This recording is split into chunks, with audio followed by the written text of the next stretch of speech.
Just to remind you once again, Remen Wholesale. Remember that. Remen Wholesale. Their platinum product. If you broker in any capacity whatsoever, they have leading industry turn times. They're faster than anybody right now. Their pricing is off the charts. They are just doing so great. If you broker in any capacity, make sure you get them into your toolbox and have them as a partner to work with. Click the banner you see right here on your screen, straight down below. Account executive will get a hold of you from that, or the banner's over on your right. Click it, put your info in there, and AE will give you a call. Get set up with Remen Wholesale. You'll be glad you did. It's the yin and the yang of the Corona market. Right. See, according to Zillow reports, housing activity increased as newly pending sales grew 13.6% from the prior week. That's good news. And it also grew 28.5% month over. And that's good news too. New listings were up week over week 16.9%. They remain 19.8% lower than they were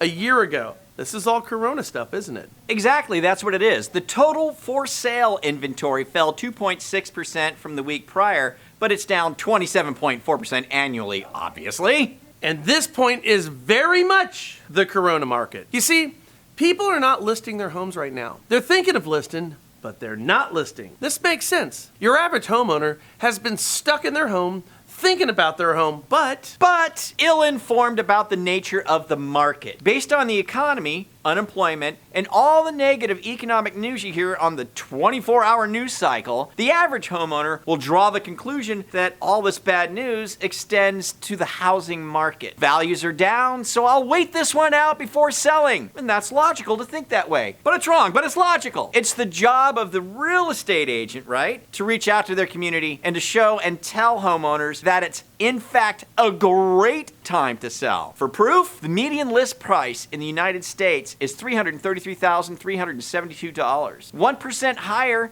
than a week ago, and 4.2% higher from this week in 2019. Can you believe that? In spite of all the bad news, all the bad economic data, we're up month over and we're up year over, big time. Okay, new sales are on the rise over the past couple of months, and that's good news. The problem is, a couple of months ago, we were all on lockdown, thinking it was the end of the world, and buying and selling homes and getting loans was the furthest thing from anybody's mind. So numbers are up from then, but it's really kind of up from close to zero. Well, the good news is, it seems like all that pent-up time with your spouse, your kids, listening to your neighbors who think it's cute to backyard camp, just driving you nuts, has made a whole bunch of folks rethink their living arrangements. And now that we've been paroled, I mean, we are just paroled, we're not exactly out of jail yet, just on parole. We might get locked up again.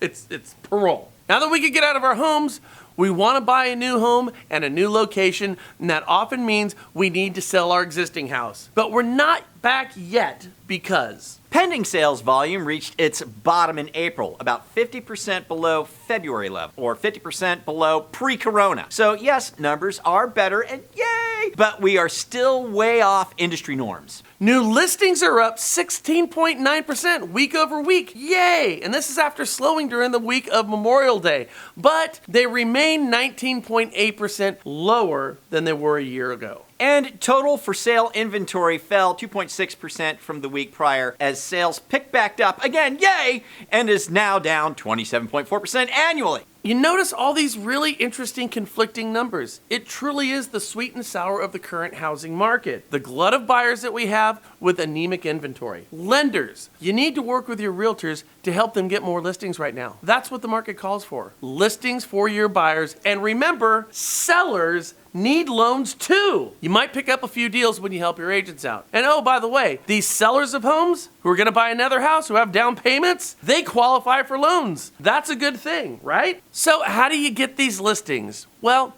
here's a thought. Like Hannibal said in Silence of the Lambs, covet what you see. Your neighbors, your friends, small business owners, your personal ecosystem. Talk to the homeowners in your area. Tell them, hey man, did you know that in spite of the thrashed economy, in spite of massive job losses, corona, and all the other wonderful things that you hear on the news and your computer, property values are still incredibly up. Your home is probably worth more than it was pre-COVID. And I'd like to prove that to you by providing you with a free broker-priced opinion from me, the realtor, so you know exactly what your house is worth. Look, I know a whole bunch of folks are thinking about moving right now. So your higher value with these historic low rates might just be the perfect time for you, my neighbor, to strike. Yeah, then work with your lender to figure a rough estimate on a payoff, figure out how much money they'd make, assume that on a pre-qual sheet, and provide them with a loan estimate worksheet with a similar payment but a higher loan amount and a sales price. Remember, with these prospects' equity that they have in their home right now, they'd probably qualify for a loan with a lower rate, higher down payment, no PMI, meaning they can probably make a lateral move in payment and qualify for a much bigger and better home. And there's no hard sell. You don't have to. This is very easy for people to understand, and your neighbors will say yes to what we just outlined for you. We know because we've done it before. And seriously, the loan estimate worksheet, along with a few homes that they might like, are the best and most compelling list your home with me tools you've got in your toolbox. Think about it. More listings and more loans are all just waiting for you guys to go out there and find them. By the way, one thing, Frank, that I just heard, 20% of all Minneapolis's inventory Yeah. happened after the peaceful protests. Wow, go figure. Yeah.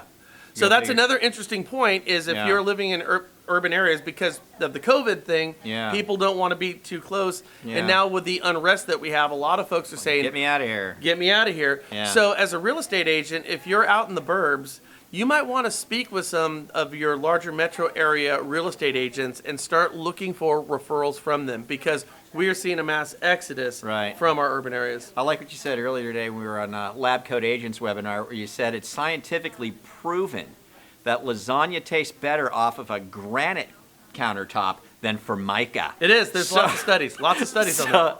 So this might be something you present to your prospective sellers. It's like working with Formica. You know, lasagna tastes a lot better off a granite countertop. It does. And if you need a home that has one of those, I can help you find one. Exactly. That's good stuff. Hey, do us a favor. Leave us your comments down below. Click the Facebook button somewhere around here and share this thing. Keep the conversation going. Subscribe for free if you're meeting us for the first time. We'll catch you later here at the NRP Daily on the National Real Estate Post. Later, skaters.